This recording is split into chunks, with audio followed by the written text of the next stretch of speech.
I'd investigate the effects of cigarette smoking on dogs.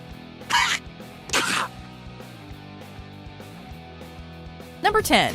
Making prank calls.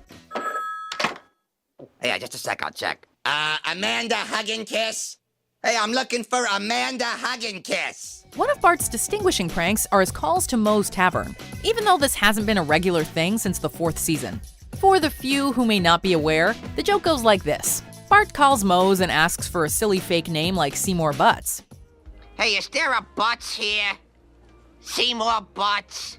Hey, everybody, I want to see more Butts! Moe then calls out the fake rude name in the bar before realizing it's a prank and getting very heated about it. When I get my hands on you, I'm gonna pull out your eyeballs with a corkscrew.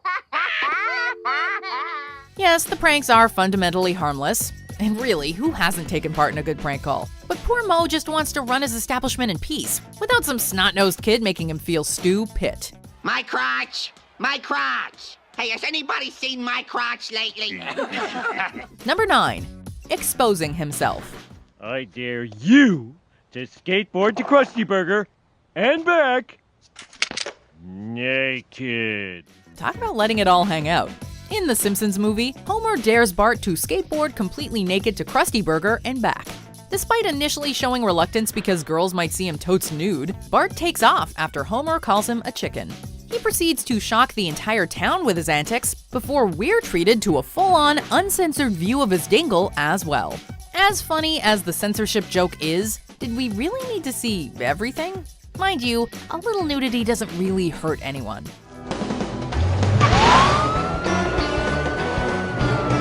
Stop in the name of American squeamishness. Number 8. Giving cigarettes to Santa's little helper. I've grown a futuristic tomato by fertilizing it with anabolic steroids. The kind that help our Olympic athletes reach new peaks of excellence? The very same. By the show's 4th season, Bart had graduated from harmless prank calls to giving cigarettes to the family dog. Lisa and Bart are tasked with that school classic, science fair projects. Lisa creates a massive steroid-enhanced tomato in the hopes of ending world hunger. So responsible. Meanwhile, Bart decides to study the effects of cigarette smoking on dogs. I thought I'd investigate the effects of cigarette smoking on dogs. Right on cue, Santa's little helper enters the kitchen with a cigarette dangling from his lips while hacking up a lung. Nothing like giving a dog lung cancer in the name of science. But then again, we didn't expect much more from Bart. Number 7. Burning Lisa's centerpiece.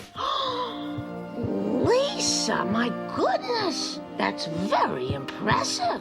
It's not a Simpsons holiday without one member of the family ruining everything. And this time, Bart, ruins Thanksgiving. To celebrate the festivities, Lisa slaves over an elaborate centerpiece, which she proudly displays once everyone is sitting around the table. Enter Bart bearing the turkey, and he decides that Lisa's centerpiece is taking up valuable real estate on the table. Hey, Bart, stop it! Move it or lose it, Toots. Mom!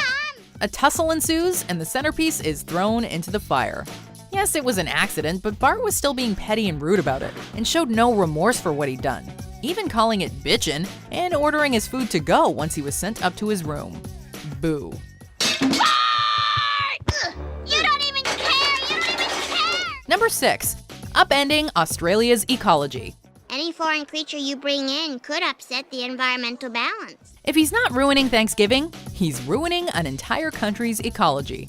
Bart is forced to travel to Australia to personally apologize for being irresponsible and sticking a boy down under with a huge phone bill. But then he brings a bullfrog on his journey. When he leaves it at Australian customs, it escapes and happily makes its way into the country. Get out! Oh, shoot! Get out of here! Ugh! These bloody things are everywhere. The bullfrog then reproduces at an alarming rate, and the army of bullfrogs proceed to destroy the local crops. Of course, Bart and company just laugh about it, detached from the fact that they just single-handedly ruined an entire country.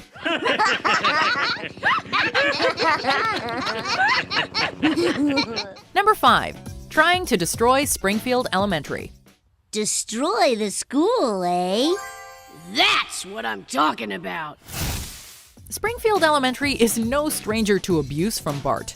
If he's not using a fire hose to flood the school gym, he's trying to destroy the entire building. While hiding from Principal Skinner, Bart and Milhouse discover that the old trains in the subway system still work. They race down the tracks and cause a tremor, which damages the school's foundation. One more shake, and the whole school could come down. Wanting attention from his parents, who decided to just ignore his behavior, Bart decides to drive the train directly underneath the school in the hopes of crippling the entire building. And he damn near succeeds, too. Of course, the school is destroyed anyway once the flagpole falls on it. So, mission accomplished, we suppose.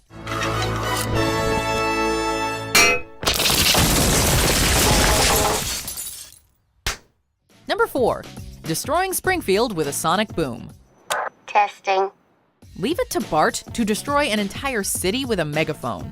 While visiting the police station on a field trip, Bart finds the megaphone collection and proceeds to stack them, with the hopes of creating a mega-amplified sound. And succeed he does. After saying testing into the megaphone, the station wall is obliterated, and a massive shockwave proceeds to shatter every piece of glass in the city.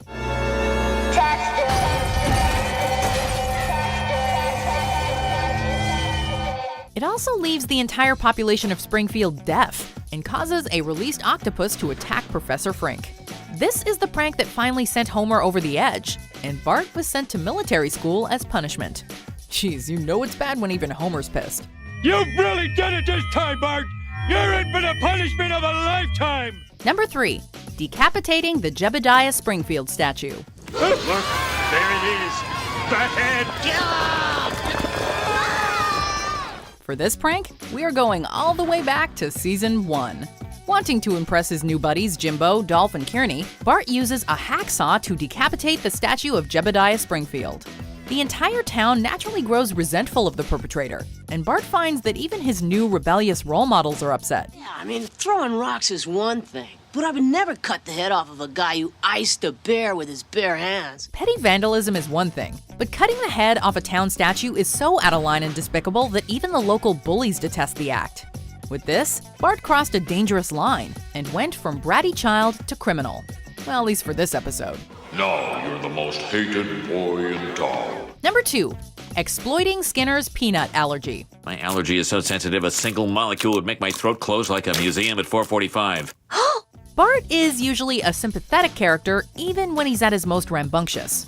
But this was truly a new low. After the school is notified that peanuts will no longer be allowed on the premises, an annoyed Bart discovers that it's not a student with the debilitating allergy, but Skinner. Naturally, Bart uses this knowledge to his advantage, and to exploit Skinner via a peanut on a stick. My allergen! He uses his peanut stick to torture Skinner by hurling soda cans at him and making him eat literal garbage. This is malicious through and through. Eat shrimp and die! No, I'm allergic. Before we unveil our number 1 pick, here are some dishonorable mentions. Johnny! Cool, I broke his brain. Hey, you pug! What are you doing? Oh, Bart, it's wonderful. Really? Wonderful? I just drowned a grasshopper in paint and let him crawl in the paper till he died. Number 1. Nearly killing Martin. Hey, Martin, what are you doing? Excavating for arrowheads. Yeah, it doesn't get any worse than killing someone. While Bart and Lisa are riding their bikes, they come across poor Martin, who only wants to excavate arrowheads in peace. While Lisa shows enthusiasm and joins him, Bart decides to pull a prank by burying Sideshow Mel's bone and pretending it's an important artifact. He pulls the bone and smacks Martin, who in turn topples over the cliff. And while it was Lisa who accidentally pushes him off with the stick, this is all on Bart. If it wasn't for Martin's durable, wedgie-proof waistband, Bart would likely have found himself facing charges of manslaughter. And all for a stupid prank. Rumors of my death have been greatly exaggerated. Did you enjoy this video?